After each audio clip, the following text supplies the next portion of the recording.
and I'm here today to talk to you about the 5 knitting quote-unquote rules that I always break.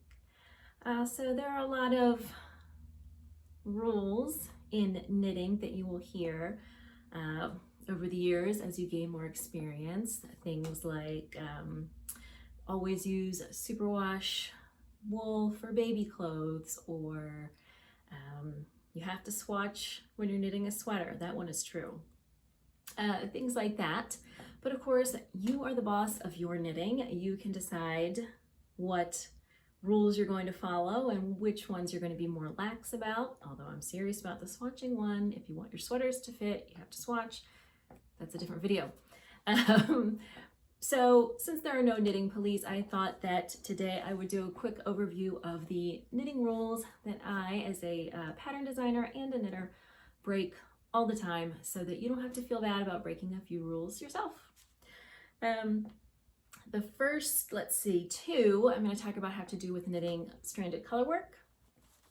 So this is using multiple colors in your project, and usually 2 colors in a single row, sometimes 3, but most often 2 in a single row. So the first rule is that you're supposed to carry 1 color in each hand as you're knitting. I never do that. I carry both colors with my right hand and throw. So maybe I will do a video on this sometime. I just arrange the colors so that they are kind of draped over my finger separately, so that I can wind one or the other around. I don't have to drop and pick up. I just carry both of them all the way across. So I don't know how to, I mean, technically I know how to knit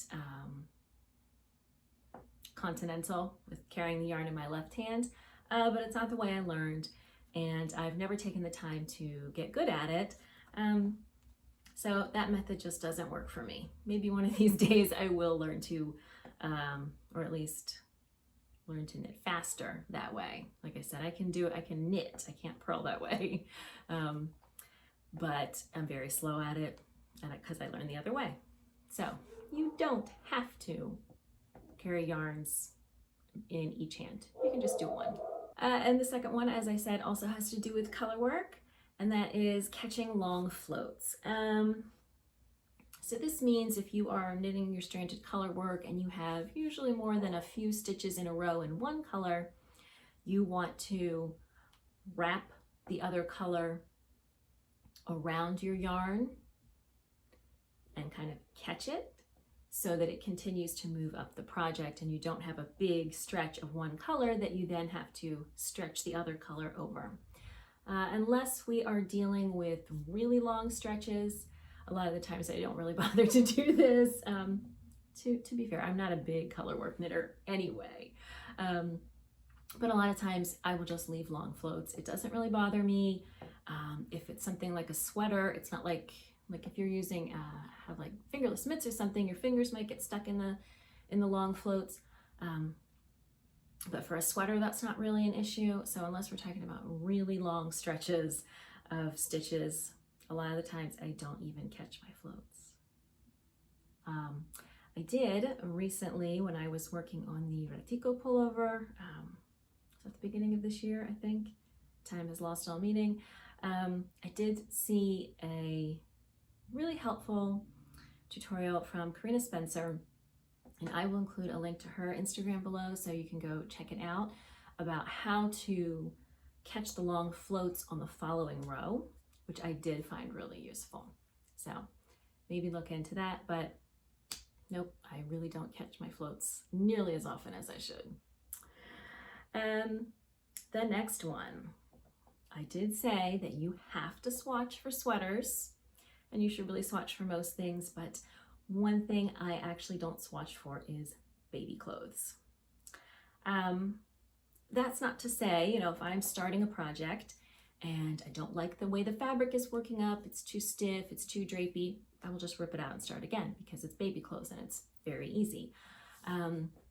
But I don't swatch for gauge for baby clothes, because my philosophy is it will fit some baby at some point. So I never knit newborn size clothes, because especially at that age, babies are growing too fast anyway. I always knit probably somewhere between 6-month and 1-year size for baby clothes. And I don't swatch because a minor difference in the size, like I said, it's still going to fit some baby at some point. Babies grow very fast, so once it's done, it will go to the baby that is closest in size to the finished garment, but I don't swatch for size. Going back to the beginning of this video, I also don't always use superwash yarn for baby clothes either. And I did have 2 babies, and I never put my knits in the washing machine anyway, so even when they are superwash. So, but your mileage may vary, but the point I was making, I don't swatch for baby clothes. The next one, alternating skeins when you're using hand-dyed yarn. This is recommended because there are, generally speaking, slight and sometimes even more significant color variations in hand-dyed yarn, even when the colorway is the same. That's the nature of hand dyeing, and it's one of the nice things about it. But the idea is, because those variations might be noticeable when you're going to use hand-dyed yarn, the recommendation is either that you alternate between 2 skeins, so you knit, 2 rows with 1 skein, then you switch to the other skein, or you can just do it when you're getting close to the transition point so that the colors kind of fade together. I don't do either of those though, and you can definitely tell in some of my knitting projects that I didn't do it. If I note like a noticeable difference to my eye while I am knitting, then when I shift from one skein to another, I might go ahead and alternate a couple of rows so that the colors fade into one another. But part of the problem is that sometimes those color variations aren't enough that you're going to notice them when you're just working with the yarn and it's in a cake or a ball.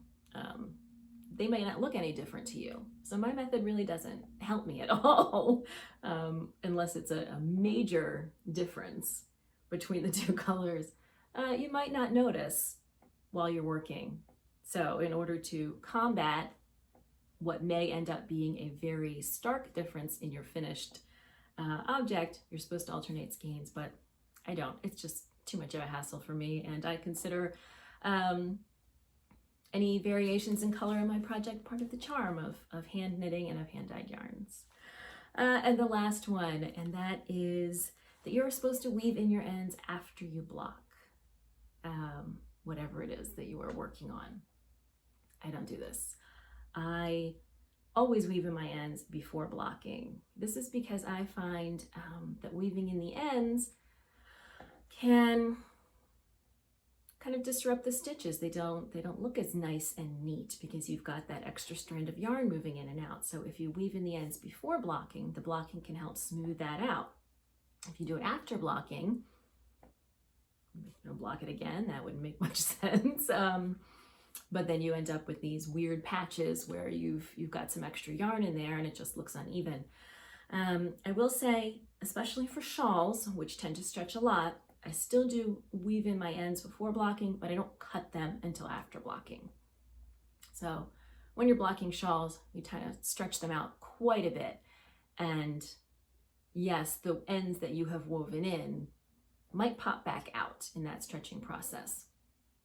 So still though, I make sure that I weave in quite a bit of that yarn end, and I don't cut it until I'm done, but I still weave it in before blocking so that it evens out nice and neatly. This has not come back to bite me in the ass yet. It still could. There are many years, I hope, ahead of me of knitting, and you never know what's going to happen. But so far, I've never had a problem with blocking after I've woven in my ends and having anything come loose or unravel or anything like that. So that is it. As I said, there are a lot of knitting rules out there, but there are no knitting police, so you can do your knitting the way that you want. And I do my knitting the way that I want, but you really should swatch for those sweaters.